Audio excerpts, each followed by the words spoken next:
साथियों नमस्कार।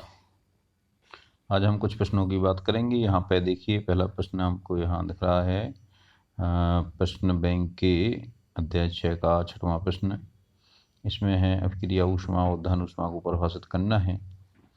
जैसा कि आप जानते हैं, किसी भी रासायनिक अपक्रिया के दौरान होने वाला एंथैल्पी परिवर्तन अपक्रिया एंथैल्पी या अपक्रिया ऊष्मा कहलाता है। इसमें हम इस तरह से ले सकते हैं, मान लीजिए कोई रिएक्टेंट है और वो प्रोडक्ट में बदल रहा है, तो ऐसे में जो भी एंथैल्पी परिवर्तन होता है वो अपक्रिया एंथैल्पी कहलाता है। यानी यदि जो कुल आपके अभिकारक हैं उनकी कुल आंतरिक ऊर्जा और उनके उत्पादों की कुल आंतरिक ऊर्जा में अंतर अपक्रिया ऊष्मा कहलाता है। यानी हम ये लिख सकते हैं sigma H are sigma H P minus sigma H are, जहाँ पे सिग्मा एच पी सभी उत्पादों की कुल एंथैल्पी है और सिग्मा एच आर सभी अभिकारकों की कुल एंथैल्पी है। इन दोनों का जो अंतर है वो आपका अभिक्रिया की एंथैल्पी या अभिक्रिया ऊष्मा कहलाता है। अर्थात delta H equal to sigma H P minus sigma H R. यदि एक से अधिक हैं तब इन सभी का योग हो जाएगा। अब है दूसरा दहन ऊष्मा। जैसा कि आप जानते हैं कि दहन की जो क्रिया होती है वो ऊष्माक्षेपी होती है। तो इस ऊष्माक्षेपी क्रिया के दौरान ऊष्मा निकलती है, ऊर्जा मुक्त होती है, तो जो एंथैल्पी परिवर्तन होता है वो नेगेटिव होता है। इसको परिभाषित करना है तो इस तरह लिखेंगे हम, मानक वो किसी भी पदार्थ के 1 मोल के दहन के फलस्वरूप होने वाला एंथैल्पी परिवर्तन दहन ऊष्मा कहलाता है। उदाहरण के तौर पे हम जो एलपीजी है उसमें जो ब्यूटेन होता है, ब्यूटेन का 1 मोल के दहन के फलस्वरूप हमें 2658 किलो जूल ऊष्मा प्राप्त होती है।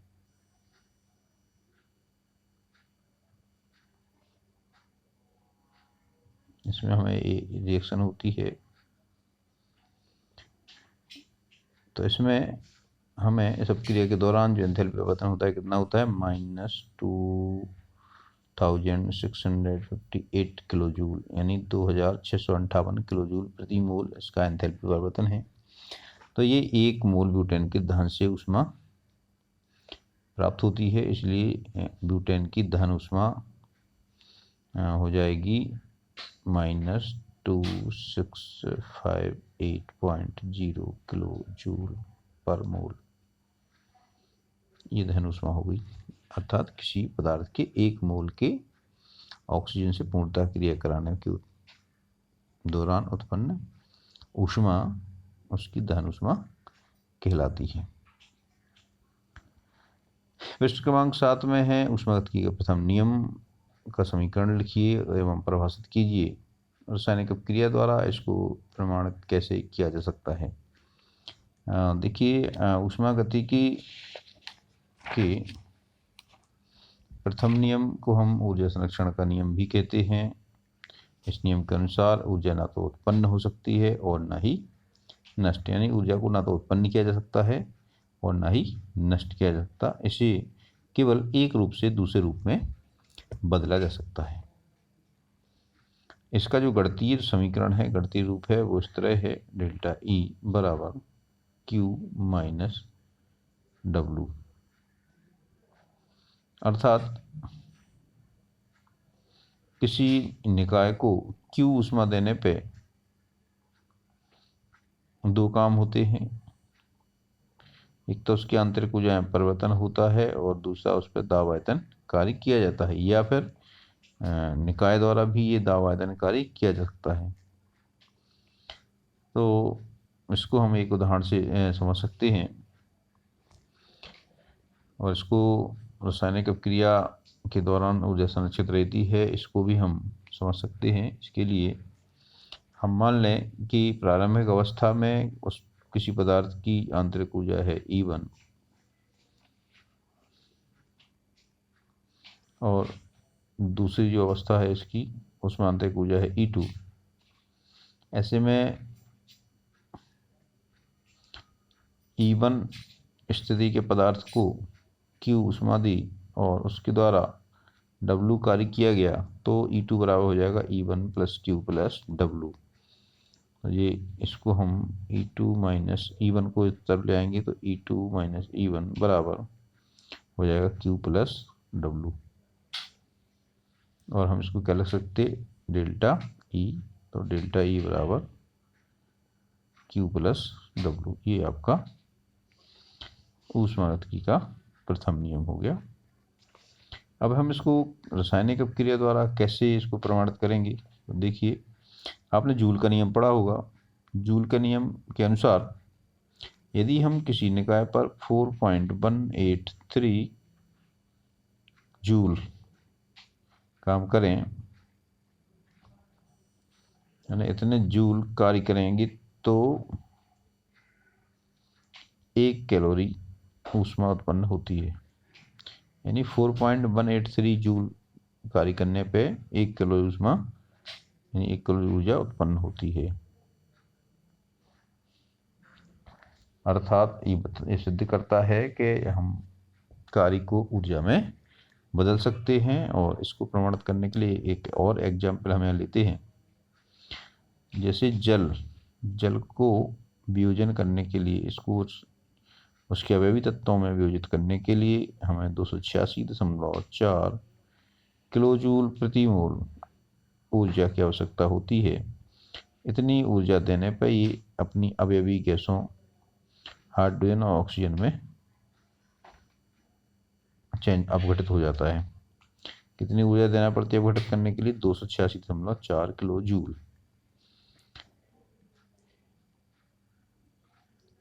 इसके विपरीत जब हाइड्रोजन और ऑक्सीजन से संयुक्त होकर के जब ये जल में परिवर्तित होता है, तो इस प्रोसेस में इतनी ही ऊर्जा मुक्त होती है, 286.4 किलो जूल।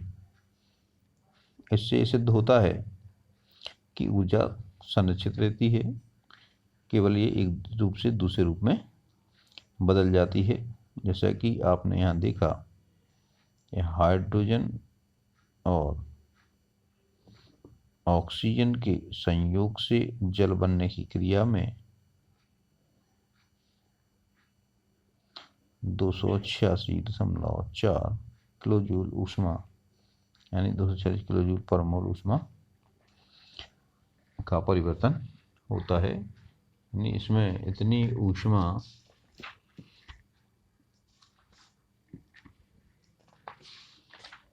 का अंतर होता है, इतनी ऊष्मा इसमें चेंज होती है। जबकि इससे विपरीत क्रिया कराएं, यानी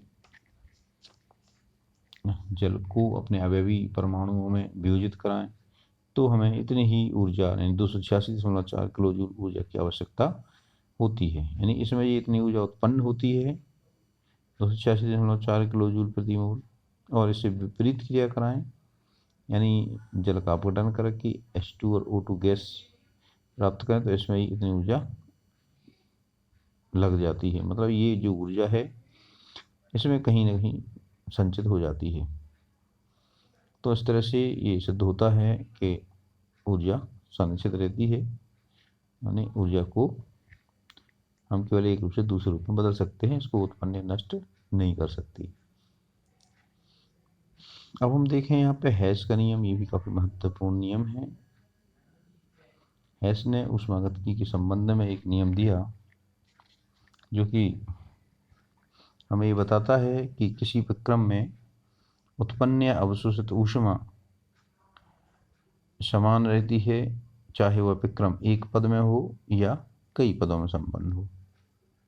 अर्थात अभिक्रिया में एंथैल्पी परिवर्तन नियत रहता है, चाहे अभिक्रिया एक पद में संपन्न हो रही हो या अनेक पदों में संपन्न हो रही हो। जैसे हम मान लें कि एक तंत्र है, उसकी अवस्था ए से लेकर के और बी में बदलना है। तो यदि हम इसको सीधे बदलें ए से बी में, तो इसमें मान लीजिए Q ऊष्मा उत्सर्जित होती है। तो यदि ये पद अलग अलग पदों में संपन्न हो रहा नहीं, पहले ए से बी बना, फिर बी से सी बना और फिर सी से बी आया, मान ए से सी।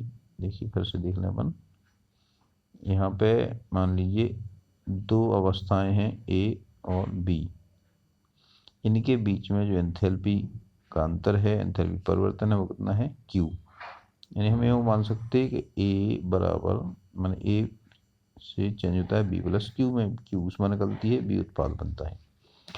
अब यदि ये परिवर्तन एक पद में हुआ, ए से सीधा बी में बदला, तो इसमें एंथैल्पी परिवर्तन हो गया Q।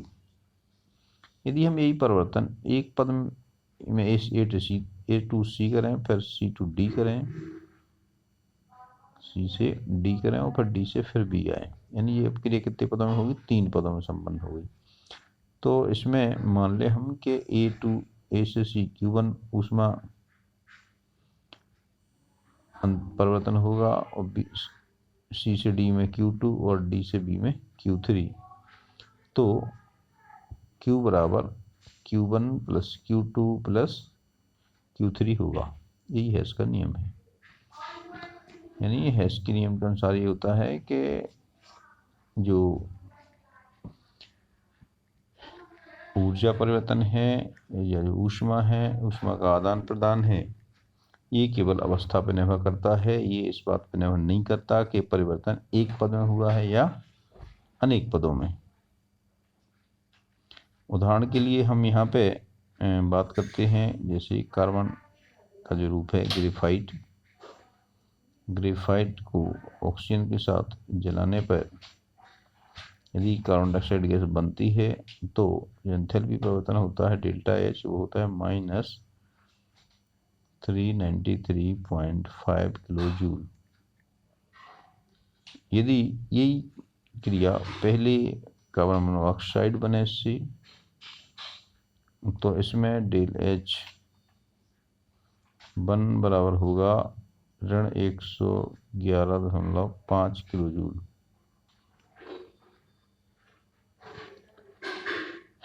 और फिर कार्बन मोनोऑक्साइड से पहले पद में क्या बना, इसमें फिर से समझ लीजिए। पहले एक तो सीधा पद मान ले अपन, कार्बन प्लस ऑक्सीजन बराबर कार्बन डाइऑक्साइड। यहाँ पर जो परिवर्तन है डेल्टा एच कितना है, -393.5 किलो जूल प्रति मोल। अब यदि यही परिवर्तन दो पदों में हो, यानी पहले कार्बन से कार्बन मोनोऑक्साइड बने और फिर कार्बन मोनोऑक्साइड से कार्बन डाइऑक्साइड बने, तो इसमें जो दो प्रोसेस होती हैं, इन प्रोसेस के दौरान जो एंथैल्पी परिवर्तन है वो है -111.5 किलो जूल प्रति मोल, और ये है -282.0 किलो जूल। तो ये जो अपक्रिया है ये एक पद में संपन्न हो रही है, कार्बन से ऑक्सीजन की कार्बन डाइऑक्साइड बन गई, और दूसरा जो स्टेप है इसमें पहले स्टेप में कार्बन मोनोऑक्साइड बनी और फिर उसके दूसरे स्टेप में कार्बन डाइऑक्साइड बनी। तो ये नियम हमें ये बताता है कि जो पहले जो एक पद में क्रिया संपन्न हुई उसमें 393.5 किलो जूल ऊष्मा उत्पन्न होती है। तो अब इन दोनों को जोड़ें अगर हम H1H2 को, तो ये भी उतनी ही निकलती है, 111.5 और -282। इसको जो हम जोड़ते हैं तो ये 393.5 किलो जूल ही आता है। अर्थात ये हेस के नियम की पुष्टि करता है। इस तरह से ये आपके 3